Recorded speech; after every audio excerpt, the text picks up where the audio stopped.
Down, half a minute ago, I fall into a comfortable zone.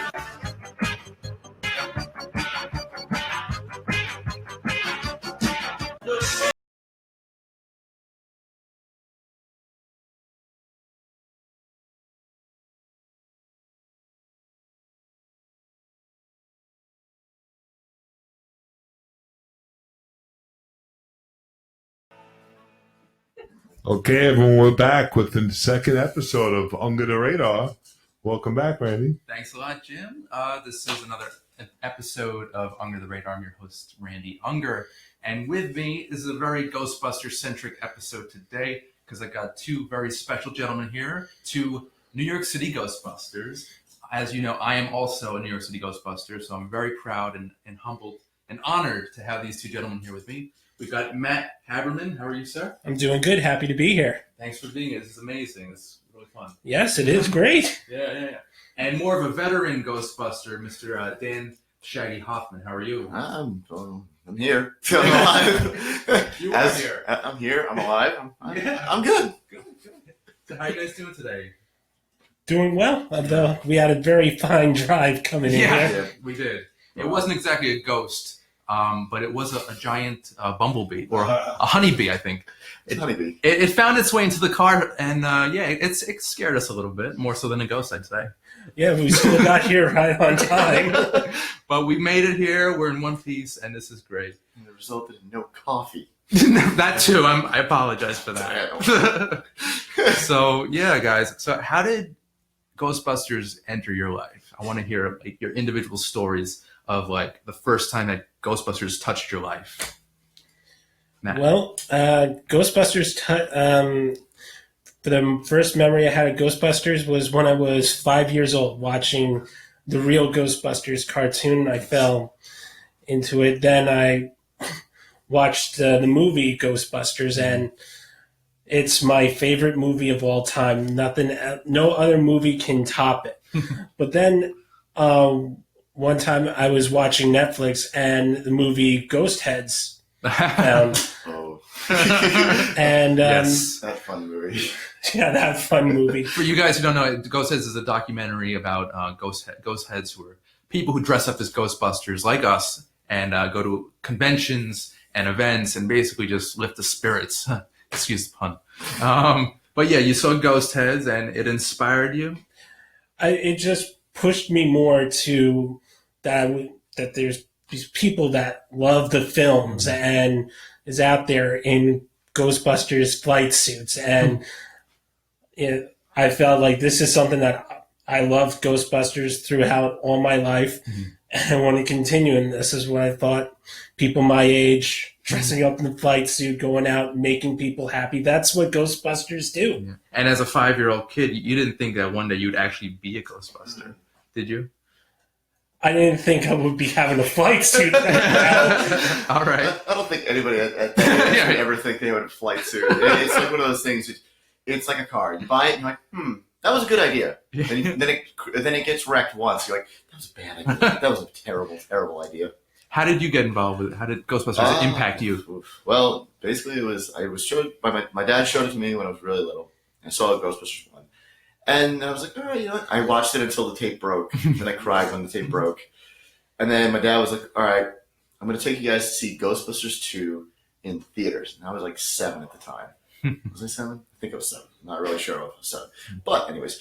Well, I was 4, so you're a little bit older. Yeah, I'm 33, so... Okay. You were like 5 or 6. 5 or 6, okay. Okay. Around that age. All right. I am terrible at math. So...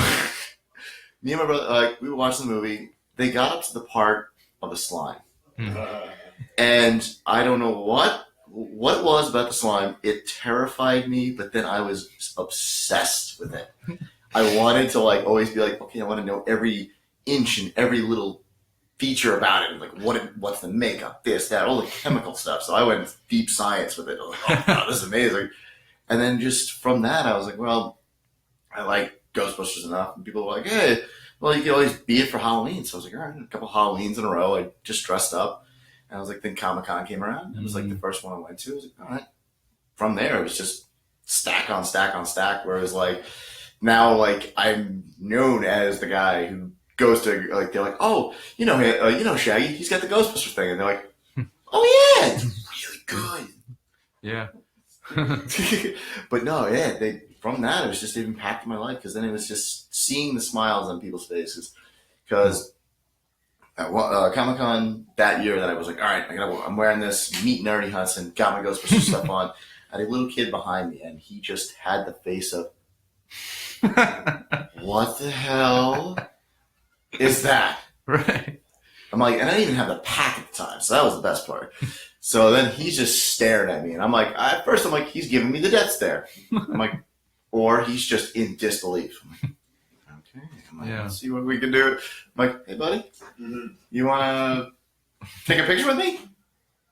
No words, just head nods. And the guy's like, the father's like, do you mind? Like, no, not at all. And the fact that he walked away and said to his father, Dad, I want to be a Ghostbuster when I grow up. That's been my motivation since the day. That's why you do it. Yeah, I want to hear it. I want to be a Ghostbuster when I grow up.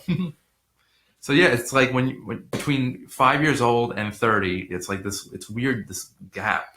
Like you're not involved with Ghostbusters anymore.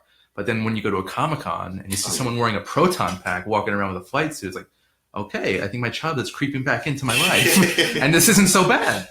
What do you think? I also think from the past with Ghostbusters, from after 1989, as well from the animated series up from 30 years ago, there wasn't really much of Ghostbusters that was coming around. There wasn't really much extreme Ghostbusters, but that extreme. It's half and half. Yeah, the comic book series came back in a big way, where they had it started off and it was just quick 4-part arcs and then done. But then after that, it was just like, well, let's bring it back. I don't know. I think it was the 25th anniversary that kind of reinvigorated the franchise. It was the 25th. I think it was the 25th anniversary. The video game, especially, which and the 2016 movie that just came out. Which isn't the best movie ever made, but it's a fun ride. I liked it. I enjoyed it. I wouldn't call it Ghostbusters Part 3, but it's its own kind of thing. Well, they have it's called ATC, as most of us call it now. I feel that it also revived it in a way, because now we see that Ivan Reitman is getting back into projects. He started Ghost Corps, which is the production company for Ghostbusters with Sony. And now we're seeing that they're probably make an animated movie, another live action movie. We've seen this at San Diego Comic-Con for what the projects are coming out. And hopefully these projects do. I really want to see them. And now the animated series, is that going to be in the same style as the IDW comic book? Oh, that's a good question. That would be great if they kept that style. For what I've been hearing, I think it's more international, because I know they made a comic book series, Ghostbusters International. Okay. And then they also have they got right now running Ghostbusters 101, where actually the two dimensions of the ACC and the regular real Ghostbusters have now kind of like intertwined. And they've been like, hey. Wait, the ATC, what is that again? Answer the Call. Okay. That's why I'm like, it shortened it, because it's so much easier to say than Answer the Call. Nice. Yeah, the Answer the Call of Ghostbusters. Saying that. And I think they might be making a sequel to the Paul Feig. It's debatable. But honestly, I don't know if it's a good idea. Honestly, Paul, if you ever listen to this or ever see this, Kickstarter, man, I'll fund the crap out of that. You're head of publicity right here. Yeah, exactly. You already put it out there that there could be a sequel, so that's true. I would like a sequel. No spoilers, guys, because no. You never know. Someone might be watching that didn't see the first one. Yeah, go see it. That's what I would say. Go see it. I mean, if you like Melissa McCarthy, go check it out. But other than that, I like Kate McKinnon. Yeah, she was good too. No, she was good. Yeah. So Comic Cons. When did you guys go to your first con, Matt? Well, I think the first Comic Con that I've been to, it was a small Comic Con back in 2015. I went to the Big Apple Con in March. That was the first one because I was a Power Rangers fan. And Jason David Frank was. Oh, cool. Yeah, cool. He's Green Ranger. Honestly, he's a great guy. You've met him a couple times. You've met him too. Yeah, if there was any at that con, that was all him at that con. Nobody. But I also met that one Bob Camp, creator of Ren and Stimpy. I met him too. Yes. Yeah, he was very cool. Great cartoon. If you guys, Absolutely. Ren and Stimpy. Yeah. Yep. Yeah. Oh, Yeah. Whoop on that. Yeah. I get yelled at for going into my parents' bedroom watching it, and then when they're like, "Oh, I'm gonna go to sleep," all of a sudden they come in and they see me watching Ren and Stimpy. Get the hell out! It's a little twisted, but it's fun. It's a fun show. A little. What was the first con you went to? I want to hear this. Ooh. Oh, okay. Well, technically, it was the first con I went to. It wasn't even like I went to it to enjoy it. I went to it to work for him because I was like, all right, let me go to this. And then it was 2012 Eternal Con. Okay. Cradle. Actually, no. It couldn't be that. It was. Wait, where is? It was Eternal Con, the first Eternal Con they had at the Cradle of Aviation. Yeah. Went to that, and like from then on, I was just like I was hooked. And then I kept meeting friends, meeting new people, and they were just saying, "Hey, come to this one. Come to this one." Like Dragon Con's actually the next one that's coming up, but unfortunately, I'm not making that one. Okay. It's in Georgia, Atlanta. Oh. And I think Where there's a will, there's a way. Robin make it. Shelby's going to be there. Oh, Dragon Con? I think so. Oh, really? Oh. Interesting. I actually spoke to her on Facebook a few days ago. She might do this show, but through like a phone or through the phone. Cool. I'd love to have her in person, but it might be a little. Yeah, California. Yeah. Difficult. We're working that out, but we'll see what happens. There's a couple of friends I have to talk to over the phone. It's like, hey. Should have that and Will Willie Ames? Yeah. That's at Chiller Theater. Oh. No, Yeah. That's Buddy Lembeck from Charles in Charge. I'm a little excited about that one. if I was thinking for like a Ghostbusters, what's his name? Will, the second twin brother that played Oscar in Dushendorf. Dushendorf. Yeah. Yeah, he just lost his brother recently. Oh, no. Yeah.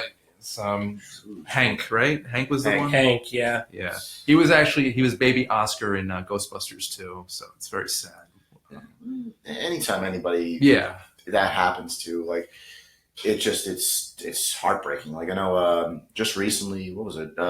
Chester Bennington from Linkin Park. Like, I've never been like I was like, he was one of the first bands I saw.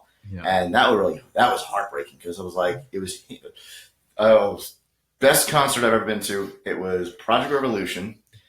It was compared to like the month before when I saw Rage Against the Machine, Gangstar, and At the Drive-In, which like unbelievable bands. But it was Linkin Park, POD, Disturbed, and Papa Roach. I've never been to a concert where usually I sit down. I'm like, all right, I'll watch this and I'll stand for my band that I want to watch. I was on my feet the whole time because I was like, these guys they drag you in, and like they've been a band that I've seen every single time, and I was just like, I've been to like 10 shows of them. I was like, anytime they're in town, going. All right. That segues into another topic we can talk about, concerts. Matt, have you had a good run with concerts? Like, have you gone to some good shows? I have gone to some good shows over the past. I think the most memorable one I've been to was U2 back 2 years ago at Madison Square Garden. Cool. Never seen them live. Loved my wife and I. We loved their music. Just had to go. Nice. Hell yeah. Yeah, and I most recently went to see Hans Zimmer play at the Radio City Music Hall. He was just performing his scores with a full orchestra, like a rock band. It was nuts. It's a whole international tour he's doing. Oh, nice. And it was like Zelda or something. No. Or something like that, because that was he actually did that, and it was like Zelda. He did a whole Symphony of Zelda, where it was like from beginning to end. They were just playing every single Zelda song you can think of. Cool. It's amazing. Yeah, he played like The Dark Knight, Nice. Interstellar. He did Lion King live with Liboem, the person who did the vocals for The Lion King. Liboem. Yeah, something like that. Sorry. Anyway, hearing his music live and even Madagascar, like he does a lot of animated films. So that was really cool. I haven't been to any concerts in a long time. Yeah. The last concert I was at was 9 Inch Nails at Jones Beach, but actually my streak of not going to concerts is coming to an end on August 25th when I go see Ninja Sex Party and Starbomb. All right. I'm going to say, if you guys want to check them out, be warned, they are dirty as hell. Oh, okay. Nice. They're very dirty. Nice little disclaimer there. Very, very dirty. My next upcoming concert is actually in September, where I'm going to see Paul McCartney. Oh, that's great. Wow. Damn. Where's that at Madison Square Garden? I'm actually going to be going to Newark at the Rock Prudential Center. There we go. Okay, cool. That should be fun. Hey, any trip to go see to see Paul McCartney, hands down, go for it. Nice. So back to the movie talk. Top 10 favorite movies. Let's go down the list. I want to hear these. Well, Ghostbusters is number one on my list. Nice. And say the number two would be Empire Strikes Oh my Back. God. Ooh, that's Nice. good. Damn. Heavy hitters right out the gate. Empire, yeah, that's probably, it might be the greatest science fiction film of all time, I think. It's debatable, but I think. I like A New Hope, but I feel that Empire Strikes Back makes the story. Yeah. Jedi is good too. Close in right. Yeah. So we don't have to go down the whole list of 10, but if you want to Top five. top five works. Top five. All right. Go 10. It's like 10 10 would be nighttime like, before you do the whole yeah, thing. exactly. I'll put number 3, Back to the Future Part 2. Nice. Good one. Yeah, a lot of people think the first one is the better. I mean, it is a better film, but Part 2 is a more fun film, in my opinion. I don't know. I thought 3 was a lot more fun than 2. 3 is a great one too, but I'm not into westerns. Part 3. I like I'll say Westerns. that. Part 3, though, I hit this in a little bit of debate from my wife that it's not a Western. I feel it is a Western. It's a Western. It's a sci-fi comedy with Western elements. So, but yeah, it's a really good movie though. But 2 is my favorite as well. Buckaroo Banzai? God, that's a Western science fiction if I had everyone. Yeah, now that's a science fiction comedy with Western. No, that's Back to the Future. Yeah. Same thing as Buckaroo. Yeah. Anyway, tangent. Dan, favorite movies of all time. Go. I thought you got. Oh, you got one? Yeah. 2 more? You got 2 more. Okay, sorry. I'm like, wait a minute. Keep going. I thought my man was bad. Number 4 would be Superman. Christopher Reeve, Richard Donner. The first one. The first one. Okay. Ah. That's good. I prefer the sequel actually, which was co-directed by Richard Donner.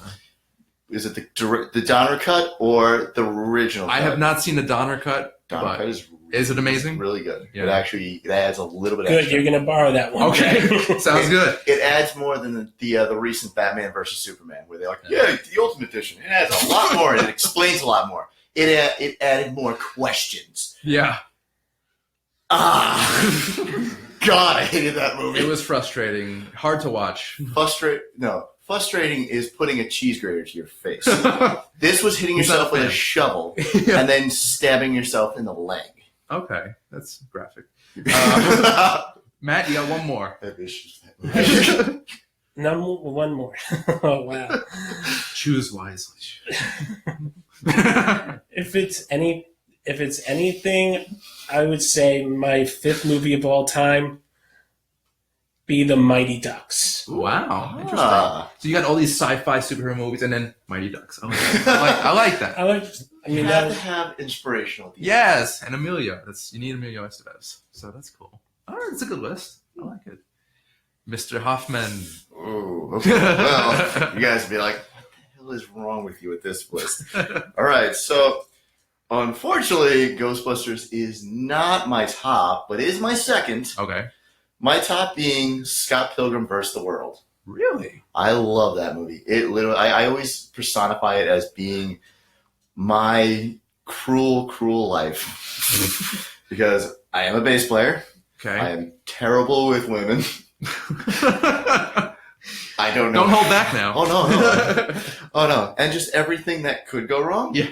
Does go wrong. So remind us of the plot. He's a bass player who's like awkward. He basically is in a band, and he's dating this girl from high school that basically after he got completely destroyed from his past relationship, he's like sees this girl in his dreams constantly, sees her in real life, and goes like basically just makes a complete fool of himself in front of her, and then from that it just keeps like spiraling down because he's like, all right, we're dating. And it's like, well, you might have to fight my exes to get to me. It's like, all right, I can do that. And it's like every ex just gets worse and worse. And it's like, okay, maybe I don't want to do this. So it's kind of like the trials of life. And I've seen myself go through so many trials of life with dating. I'm like, okay, this is going to be the one that goes. So is it a fantasy? Or basically it's a comic book fan. Yeah, it's basically. Or is he imagining all of this? No, it's real life. Oh, but they're beating the hell out of him. Yeah. And it was directed by Edgar Wright. Yes, which also is one of my favorite directors. Yeah. Like, I have favorite directors and favorite actors. Edgar Wright is one of my favorite directors. Tim Curry will always be my favorite actor. I've seen him so many times on Broadway. I think he's going to be at one of the Comic-Cons coming up. I'll meet him. Yeah. I think it was Tim Curry was last at Archon. Yeah. Yes, I missed him. So upset, but I had so much to do that weekend. I was like, no, can't do it. Yeah, I got to meet him. But I think he charged like $100 for an autograph. I was going to spend $200 on Stan Lee. I wasn't going to give a crap about $100. Come on, man. I almost did $100 for John Cusack, to be honest with you. $100 for Cusack? Which I don't know.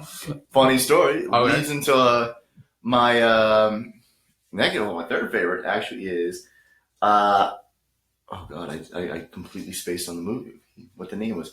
It was the one where he boomboxes the girl. Oh, yeah. I always forget the name of it. Say Anything. Say Anything. Yeah, Yes. that's a great Love romantic, that movie. Yeah. I'm like, I never saw it. I never wanted to see it. I was like, yeah, this is stupid. Watched it. I was like, Jesus Christ, this is friggin' amazing. Yeah, it's one of the best romantic comedies ever made, I think. Definitely. So it was 3. All right, so 3. 4 is Death to Smoochie. Oh, wow. Death to Smoochie. That's a different one. It's unique. Oh, it's so out there. It's so good. The- So fun. A Robin Williams movie. Exactly. Of course, need that. Robin Williams made that movie. Edward Norton was like, he was perfect for doing what he had to do, but Robin Williams was just unbelievably fantastic. Yeah. Because every chance he got, it was him. It was him. Mm-hmm. He literally was like, I'm personifying like what it is to be a kid star and then be like, well, we're done with this. We're done with you. And then just be like rock bottom. And then every 2 seconds, he's like, no, come back. Nope. And was it directed by Danny DeVito? It was Danny DeVito. And actually, one of my favorite stories that I've ever had, like that I got came from that. The Henry Rollins, he talked about how he almost was the punch drunk boxer that owned the restaurant. He actually was the second choice to who they picked. Okay. And the story he told about it was him going in every week to the office where Danny DeVito was the secretary and the lady that was reading the lines, and he would just go nuts because he was like so nervous. Like the first time he did it, he was so nervous. He's like, I don't know what to do. I gotta act like I'm a 3-year-old that's meeting his child star for the first time, and he's like, I know what to do. He gets in there. She reads 2. I think he said that she got through 3 lines. Okay. And he's like, Sparta! And he's screaming, yelling, chasing her around the desk. And Danny DeVito's hiding under the desk. And he can fit. And he grabs this lady and just starts shaking her, just scaring the I love you, just screaming. And she's like, I think I peed a little. Have you seen that movie? Yes, I have. Yeah, it's off the wall. It's great. Oh, it's unbelievable. Yeah. And then final one. It's actually in Bruges. Okay, that's Colin Farrell. Colin Farrell, and I can't remember the guy. It's the one I haven't. He's like a hitman. He's a hitman that's suicidal, and he does something that he basically just goes, I don't want to live. He gets sent to Bruges because Ray Fiennes Ray Fiennes was in it. So good. And he puts him in Bruges because he's like, all right, put him in Bruges. You give him one last day to kind of be like, this place is amazing. Peter Dinklage is actually in that movie too. He was basically being a tree in the movie that they were shooting because he meets this girl, and from that he kind of like comes back to like maybe things are not as bad. Okay. And the line that he gives Peter Dinklage is just hysterical because like I've never like heard a line and it's just thrown out there so left field, and it's like, do you know that only about 30% of midgets and the little people, they kill themselves? And he tells this straight face to Dinklage, and Dinklage is like, I drink myself. That's all I do. Thank you. Please leave me alone. Straight. It's a good Colin Farrell impression, by the way.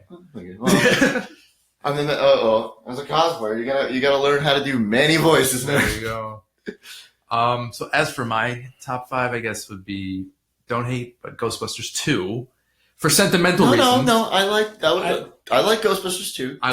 I watch it's on TV. I have to finish it. It's like that type of movie. Yeah. Yeah. Matt. I would like to say this for the Ghostbusters two villains. I like Vigo over Gozer. Mm-hmm. They should have had a movie where they would combine and like be lovers and just hang out and just thwart the Ghostbusters. I think that would have been a good villain duo. Dan?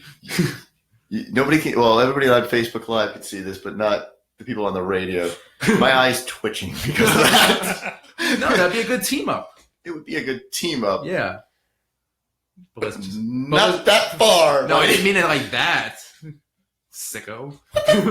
How am I supposed to take that? They're platonic villains. Okay. What else do we got? I like the 1989 Batman a lot. That is good. Of course, Back to the Future trilogy as one movie. I consider it one movie, to be honest.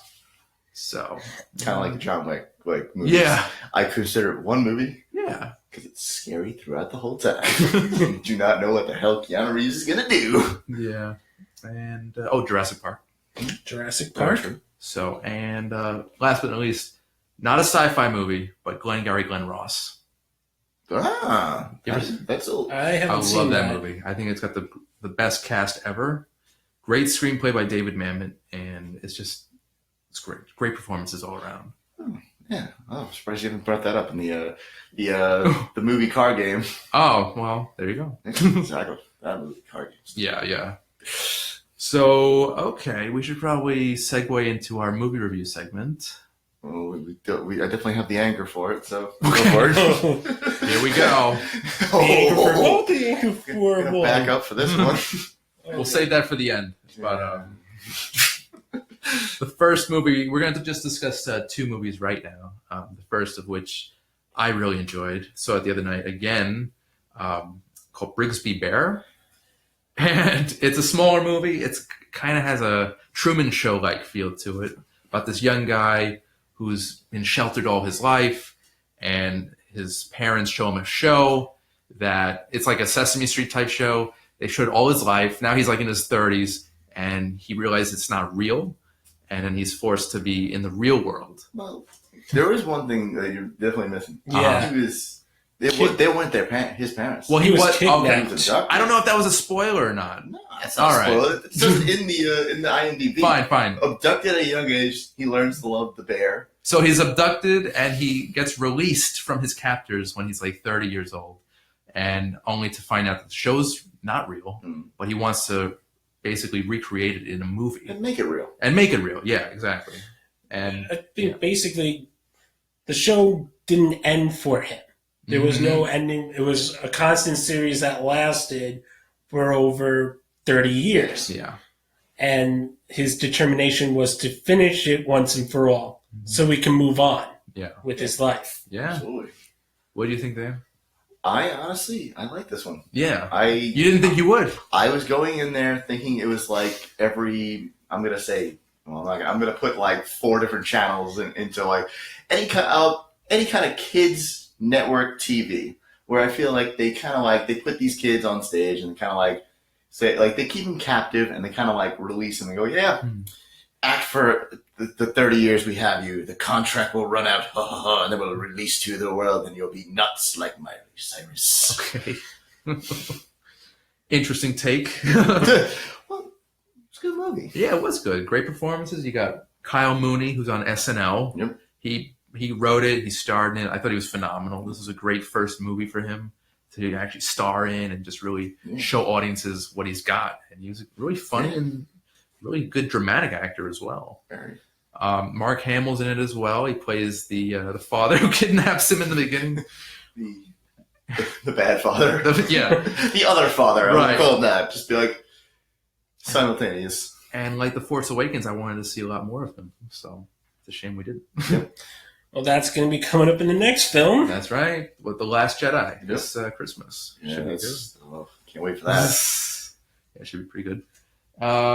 Greg Kinnear, what do you think of his performance? I actually thought I wasn't that bad. He definitely hammed it up when he was actually had to be the actor. Yeah. But when he was actually the cop, I was like, I actually believed that he was a cop. I was like, oh. See, I'm the other way around. I believe he's more the actor than the cop. Because those suspenders for the gun, they were like falling off. They were very weird detail that I paid attention to. He did not know how to holster a gun. Right? No, it didn't work. But I think it was like because he's more of a detective, he doesn't have to worry about like, all right, I gotta go for the gun. Yeah, he doesn't need that, so he doesn't. Okay.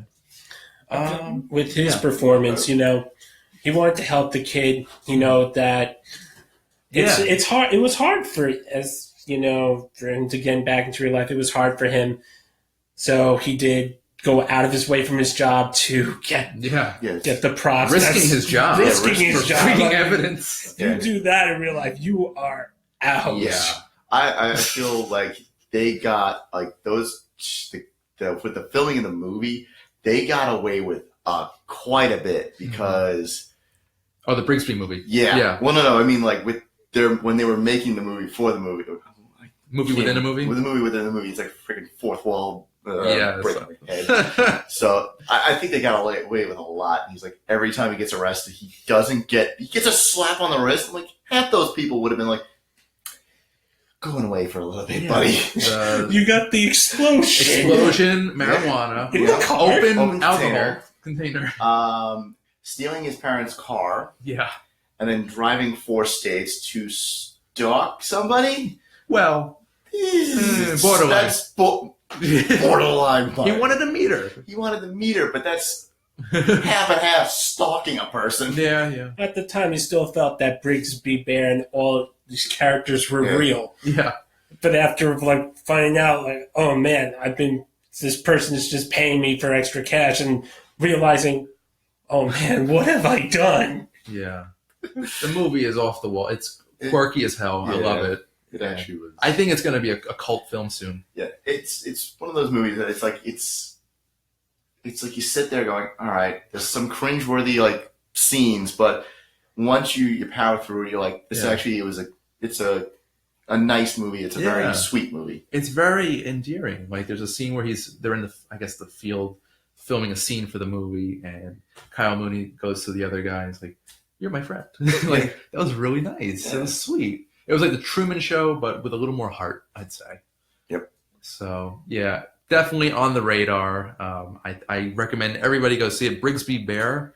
You could catch it at the Landmark Sunshine, really cool theater downtown. Which also around the corner from the Landmark is this place called Why Not Coffee, which again is right across the street from this place that is called Jump Into Light, which is a VR den that they're making. Oh, cool. Wow. Yeah. Nice little shout out there. Also some nice little grub places around the city, Lower East Side, Cat's Deli. Yep.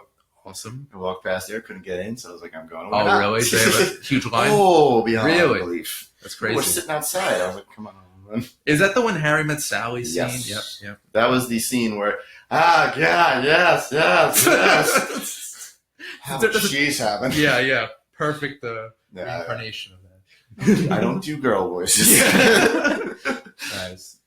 All right, guys. So that's Brigsby Bear. I can't praise it enough. I've seen it twice already, and definitely going to buy the Blu-ray. We saw it together on 2 days ago. 2 days ago. Yeah. I saw it at 12 in the morning, and I was... You saw it in the afternoon, didn't you? 12:31 at the Landmark.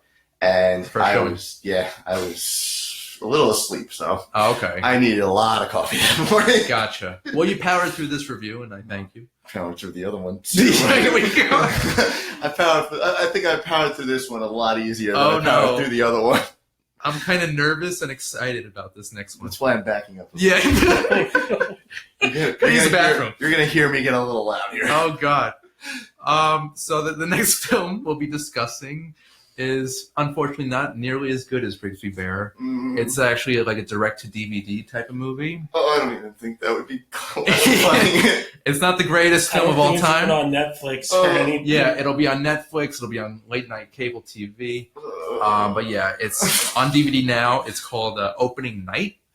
And it basically focuses on a Broadway production. It's opening night, and basically the stage manager, played by Topher Grace, is trying to control the madness in this behind-the-scenes world of Broadway. And it was a little disappointing, to say the least. Matt, first, what did you think? I would just say, very, very corny. Some of the music was okay. Yeah. It does bring you like a little feel of a late 90s, early 2000 Uh-huh. kind of feeling, but Yeah. I Dan. actually enjoyed the music selection, You which did? was actually the only What? forgiving point for this whole movie. Is the music? Oh, Okay. the music's the only thing. this is for a disaster. If anything of a Broadway show disaster could go Yeah. bad, it does go Everything bad. that can go wrong does go wrong. Basically, that should have been the title. But yeah. You have the owner. I forget. Rob Riggle. Rob Riggle. Yeah, he's It's- awesome. He is awesome. I think that may be the only thing about, but that's his way of acting in any movie Yeah, that he over does. the top macho guy. I honestly thought it was just him just being him. And that was It's him. No, you're right. That's his type. That's all it is. He's typecast as Yeah. that character. Yeah. It works sometimes, not all the time. Couldn't get past like the Step Brothers reference with him on that. The whole movie, I'm like, he's the Kobayashi guy. That was the only thing I kept thinking. I'm like, Oh my! All right. So, what did you guys think about the star, Topher Grace? Matt, please. I got some things. I mean, it wasn't one of his greatest roles. Yeah. Well, I mean, I kind of know what you're thinking. Like, that's Topher Grace. That's how he is in everything. Like, from that 70s show to now, that's like his persona. He'll be like an old man and still be like an awkward, 20-something. Mhm. That's like, he doesn't know how to do anything else. And it's a shame because he has potential. No? What potential? It's like, he's such a bland guy. Literally, he's like, yeah, that's bad. I know what I'm doing wrong. We got to make sure. You're supposed to, Mr. Grace, please. You're supposed to act. Give an emotion. Be sad. I messed up. What? I think I'm more generous than you are. I think so. Yeah, he's like that in every single movie. He- Win a Day with Tad Hamilton. What was Spider-Man 3? Oh, God. I mean, Yeah, I went there. I went there. Touch that one. Like Batman and Robin, I do not even think those two exist anymore. Yeah. I stopped. No. the worst of that Spider-Man trilogy. Yeah, this is one of the worst movies ever made. Definitely of 2007. Oh, God. There's been bad ones, but God. Yeah. God. It's bad. Oh, God. Awful. Maybe it's time for him to do something else. Because He did try to be like, hey, I'm supposed to be evil. Yeah. No, you're not. You're silly. Are you talking about Toby or Topher now? Topher Grace? Oh, no. That was both of them there in that one performance was god awful. Like, Toby trying to be evil? No. Hell no. Like, the only time that I actually thought he was evil or some kind of like, all right, he kind of has a range to him was Tropic Thunder in the freaking trailer. Oh, yeah. For that random movie. With Robert Downey Jr. Yes. Yeah, that was awesome. That was the only time he actually was like, I think that guy's freaking evil. Spider-Man? You're silly. A little bit, yeah. Yeah, it was a disappointment, to say the least. Opening night, disappointment. Mm. Do you like Anne Heche? She was good. Right. She was good for her. Like, Her age, yeah. especially when she had that big freaking welt across her face, yeah. and also like tripping balls. Yeah. That was god. Honestly, I think the highlight of the movie was probably Taye Diggs. I thought he gave a good performance. It wasn't stellar. I will give him that. Thank you. It was funny. He was funny. And of course, JC Chavez. Jokes. What? 3 jokes in that movie. Yeah. There was only 3 times in that movie I laughed. I laughed maybe twice. Yeah. So I gave it some credit. yeah, I know. Because I was kind of laughing at the fact that J.C. Chavez was such a cornball. It was For ridiculous. that whole name of that song, what is it called? Sex You Jet? Oh dear, well, let's see. Can we all agree? Copyright infringement for all those songs. Semi-Pro. Semi-Pro Love You Sexy. Love Me Sexy. What was the other? What was there? That's how memorable their That's movie. what it All the reminded me of. covers. Yeah. Oh no! Can we say copyright infringement there? They just changed the words. We're Vanilla Ice in this one. Yeah. Oh no! I changed 2 words. It's not that bad. Thank God. No, they referenced it in the credits, I'm sure. No. No. No. They have to. I think they We'll watch it again. I don't know. We'll skip to the credits. We'll skip to the credits. No. Yeah. So those are our 2 movies that we reviewed. Can I release my anger on this? Yeah. Movie? Finally. I think you got some of it out. I can send some more. No. Not even close. But I wanted to go back to Edgar Wright. Did you see Baby Driver yet? Not yet, but Oh I really kind of want to see that one. I really do want to see that one. If he's your favorite director. I have to. Yeah, you really do. Honestly, I don't know what there was a movie that I told you about. Yeah. Hope you told Matt about to check out. It's on Netflix. Oh, The Good Neighbor. The Good Neighbor. I fell asleep. I did not see it yet. It is one of those movies. It was a little long. It's drawn out. Yeah. But James Caan actually does a really good job. No, he's good. And it's the whole movie is just you constantly are guessing what the actual ending is going to be, and then when you kind of get you kind of slowly figure it out, you're like, oh, okay, this is where we're going with this one. Mm-hmm. Fantastic. So basically, it's about these 2 teenagers who want to harass this cranky old man who's They're playing. It's more or less an experiment. Yeah. They want to the procedure of I'll give you an example. In the next week or 2, actually month, you don't know it. Somebody's going to affect you in your life, and it's going to be in a negative way. Mm-hmm. They told the whole beginning of the story is they told this to 30 people and told them that something is going to happen within the month the 2-3 months that you're going to be living. You're not going to know it, but it's going to affect you. And these people actually changed their lifestyles around what they were fearing, because they were oh my God, I might this might happen, or I might die. Somebody, like they said, an atheist turned to God, a guy that was completely I'm a straight alcoholic. He went sober and he was I'm doing this because I know this is going to be the death of me. Mm-hmm. So their whole idea was, can we convince this guy his house is haunted and see what kind of reaction we get from him? Right. But as the movie progresses, you see the reactions that he gets, and you kind of get you kind of feel bad for him. Yeah. Yeah. The character changes. Yep. It kind of actually reminded me, from what I saw, Rear Window, Alfred Hitchcock. Yeah. From what you saw behind your eyelids. No, I only fell asleep at the very end. Oh. I can't speak. I haven't seen it. So you haven't seen the ending? No. Well, I can't say anything about the ending. It's all right. I'm not spoiling anything because this movie actually is worth it. Okay. But can I release my anger finally? I'm trying to think of a good way for you to do it, a good topic or a movie. Oh no, this is the end. The opening night was the anger. That was it. That was the anger. That was basically the base anger. This almost topped Batman versus Superman. Oh God!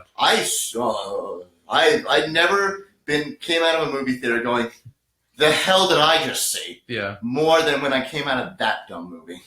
Then when I was at home, but this movie, oh my God.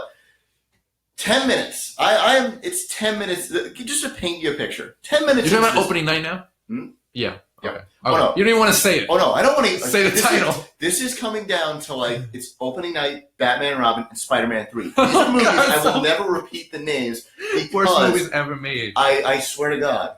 Taking a cheese grater and rubbing it on my ass. Yeah. Basically. Unmentionable. My unmentionable parts. This would be more fun than watching these movies. Yeah. So, 10 minutes. I'm watching this movie for 10 minutes. I'm like, half an hour has passed. This is great. I tap the screen. 10 minutes. I pause the film. I text Randall. Immediately. Yes. I'm only 10 minutes into this movie. Oh, no. And I want to bash my head in. I am not a fan. Your exact words were, "Power through it, buddy.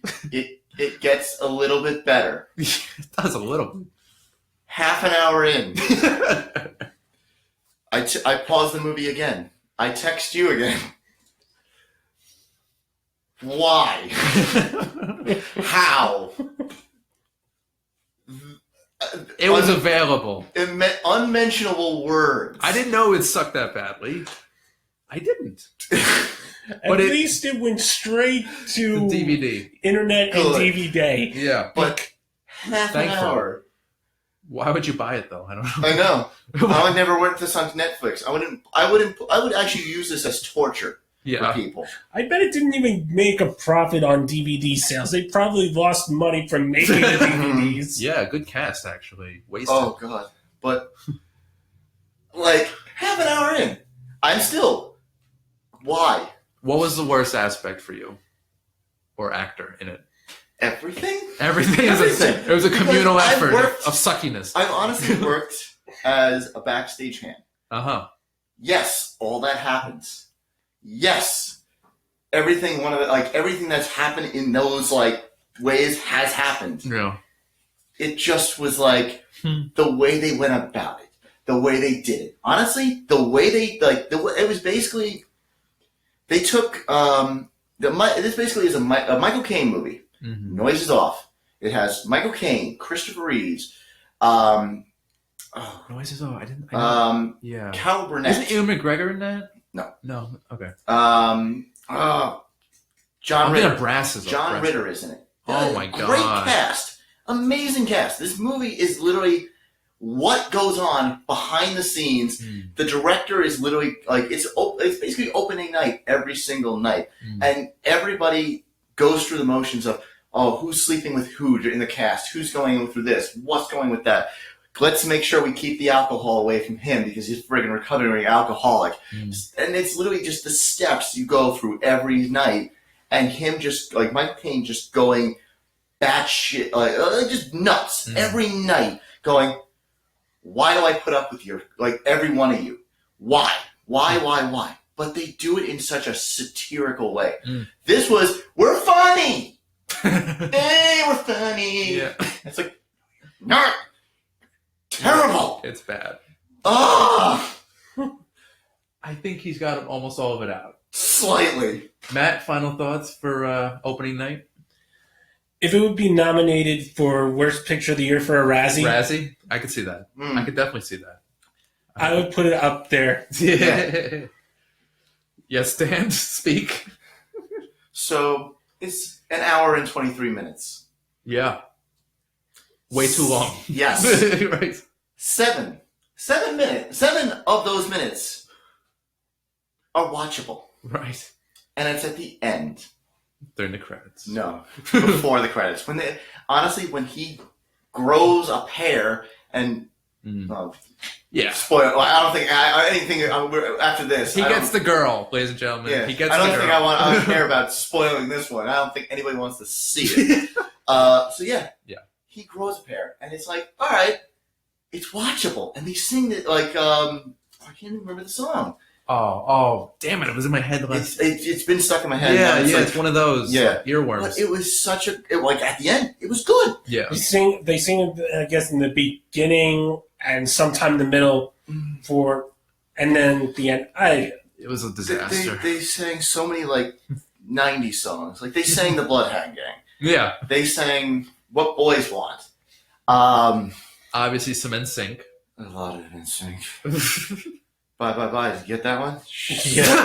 Shut up. I want you reference NSYNC one more time. I'm gonna wring your friggin' neck and hope that you're underwater when I do it. Yes, you were in NSYNC. You loved We NSYNC. got it. You got it. Hammers. Bring them all back together. And maybe Justin will come back for one. Yeah. Maybe not. I don't know. This is the reason you're the other guy. You're right. Because I'm gonna reference myself. Look at me. I'm right there. Shut up. And with that, we have about 10 minutes left. Let's talk about what we're looking forward to seeing in theaters that are hopefully better than opening night. Anything? Anything that's coming out soon.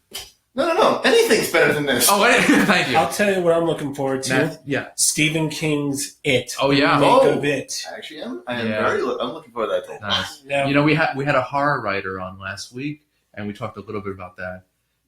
Pennywise looks pretty creepy. Yes. Oh, man. Legitimately scary. Yeah.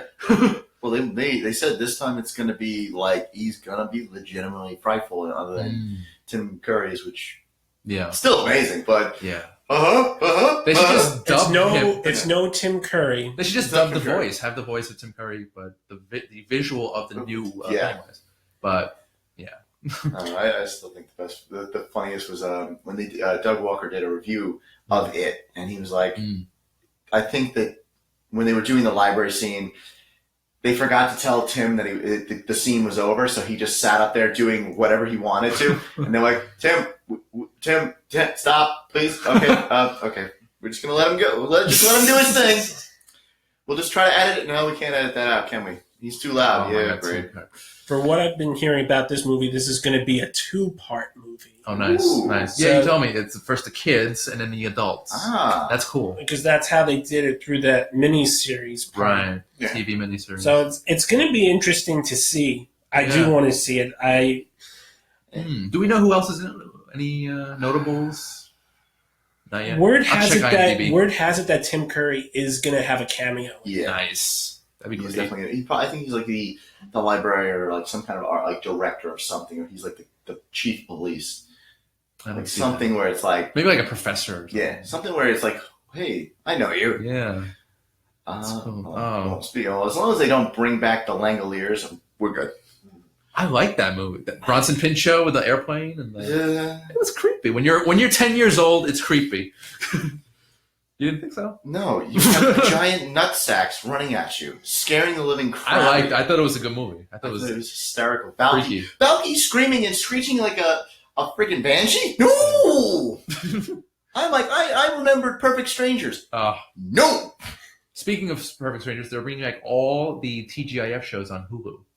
Coming soon. Oh. Yeah. Everything. Like 400 episodes Full of House, Family Family Matters. Matters. Yeah. Oh, nice. Perfect Strangers, Hanging with Mr. Cooper, Step by Step. Oh God. I think Boy Meets World too, but those are all on DVD. Yeah, they're on. Yeah. They're on Disney Channel anyway. Yeah. So it's kind of like But Step by Step and Perfect Strangers, yes. They don't have them anywhere else. No. Well, they have seasons 1 and 2 of Perfect Strangers on DVD, but that's it, unfortunately.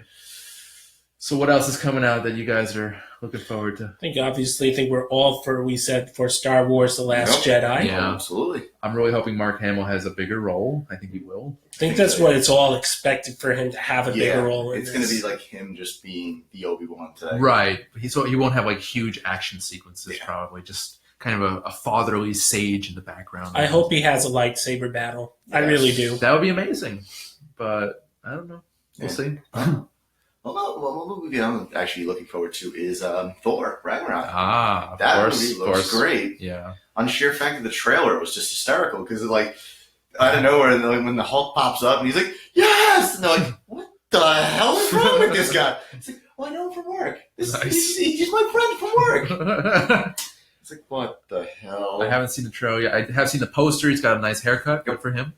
Have you both seen Spider-Man, right? Oh, absolutely. I Loved actually haven't. Oh, I you loved need it. to. I know. I loved it. It's what like the top 2 or 3 movies of the year for me. Definitely. Yeah, I loved it. I walked in and was like, I want to see this movie. Yeah. I'm going to go see this movie. So oh my God, Got to see it again. absolutely. Awesome. Well, the recent movie that I also saw in theaters was Dunkirk. Oh, you saw that? Yeah. Because I wanted Okay. to see it for a while, and then I kind of was like, I don't know. Well, you about got Christopher Nolan. Yeah. So, yeah.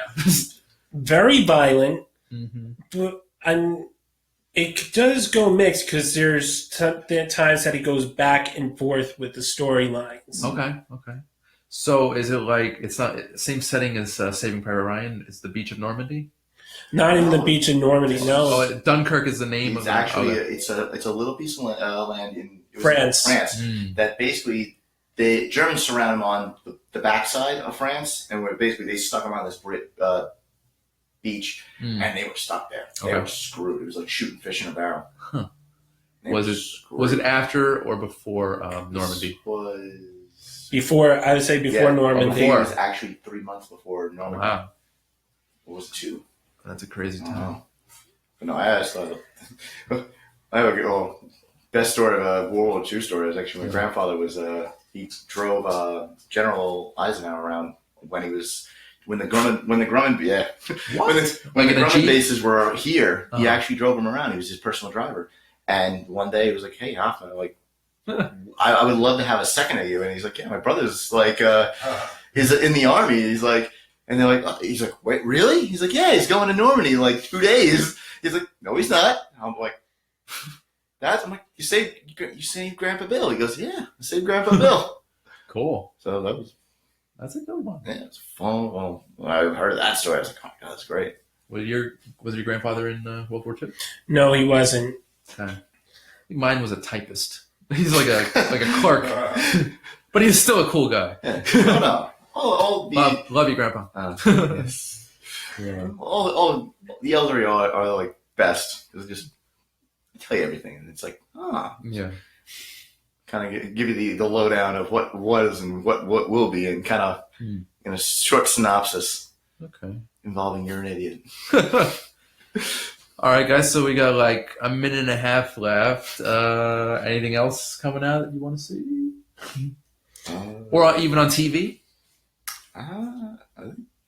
Stranger Things. Oh yeah. Yes. Season 2 of Stranger Things. I need to give can't the wait. first season another shot again. I had to start watching Wet Hot American Summer 10 years later. Yes, yes. That was they said. Like, I haven't seen anything of it yet, but it's supposed to be really good. Yeah. So It's got Paul Rudd and Bradley Cooper, right? No, unfortunately, Bradley Cooper did not put into the new show for Oh. 10 years later for scheduling conflicts. Yeah. Sure. It's a big shot. Yeah, it's got a lot of stuff. Actually, if anything, I would say that there's like two things I definitely would look for in Netflix. Yeah. Oh, definitely The Defenders. Yes, Oh, my. that's one. I was about to Yes. say Defenders is definitely one of them. But two, actually, one that's on Netflix, one that's actually on CBS. The week of it's Adam Sandler and Chris Rock. Yeah, it's actually That's a good team up. it's gonna come. It's coming out like a little bit later in the year, but it's supposed to be really good. And the return of Kevin Can't Wait. Give it a shot. Yeah. it's a good show. I've heard really bad things about it though. It's well, and I heard Leah Remini's coming back. yep. That I would stay tuned. Yeah, the whole. I think the whole idea behind that is that she is gonna like the wife is like they might do like where it's like the wife is away for something, Okay. and she comes in as like the helpful like, hey, I'm gonna help you take care of the kids. So Okay.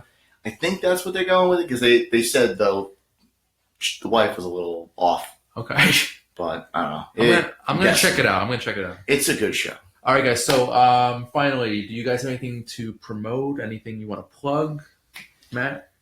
Being awesome. Yeah. Be awesome. Do good. Okay. Thank you, sir. And Thank you, Mr. Mr. Carlin. Yes. Be excellent to everyone. It's the usual plug that I always do. I'm on Facebook. You can look me up. I'm on the Fatal 4. We haven't done anything in a while. Check us out there. I'm on Facebook with my cosplay page, Shaggy GB, so check me out there. I'm gonna start promoting that a lot more because I have a lot of stuff coming in, and it's gonna be I have some projects that are coming down the line, and it's gonna be a new 2017, 2018 for me. Nice. Awesome. Well, good luck with that, Dan. Thank you. Awesome. Well, guys, thanks so much for being here. This has been amazing. Thank you for having me. Thank you for having us. Great. Do it again, definitely. Absolutely. Yeah, absolutely. All right. So, guys, this has been Under the Radar. I'm your host, Randy Unger. Next week, we'll have more film reviews and interviews for you. See you next week.